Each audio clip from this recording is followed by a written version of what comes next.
નમસ્કાર મિત્રો, વિડીયોમાં તમારું સ્વાગત છે। જી હા મિત્રો, અત્યારે હાલ મોટા અને મહત્વના સમાચાર સામે આવી રહ્યા છે। તો મિત્રો, સમાચારમાં વાત કરીએ તો તેલંગાણાની રાજધાની હૈદરાબાદથી એક મોટા સમાચાર સામે આવ્યા છે।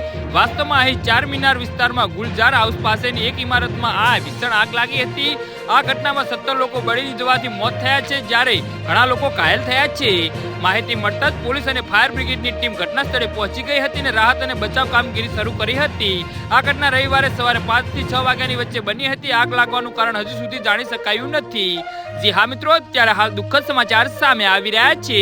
આ તરફ આગની ઘટનાને લઈ અનેક પ્રકારની ચર્ચાઓ વચ્ચે એવી શંકા છે કે આગ બિલ્ડિંગમાં લાગેલા એસીમાં શોર્ટ સર્કિટના કારણે લાગી હશે। હાલમાં ફાયર બ્રિગેડની 11 ગાડીઓ ઘટના સ્થળે આગ ઓલવવા માટે રોકાયેલી છે। જી હા મિત્રો, અત્યારે હાલ મોટા અને મહત્વના સમાચાર સામે આવી રહ્યા છે। ઘાયલોને હોસ્પિટલ લઈ જવા માટે 10 એમ્બ્યુલન્સ પણ બોલાવવામાં આવી છે। ફાયર બ્રિગેડના જણાવ્યા અનુસાર ઘણી મહેનત બાદ આગ પર કાબુ મેળવવામાં આવ્યો છે। જો કે આટલા પ્રયત્નો છતાં આગમાં ફસાયેલા 8 લોકોનો જીવ બચાવી શકાયા નથી। જી હા મિત્રો, તો આના વિશે તમારું શું કહેવું છે તો નીચે મારી કોમેન્ટ બોક્સમાં જરૂરથી જણાવજો। ધન્યવાદ।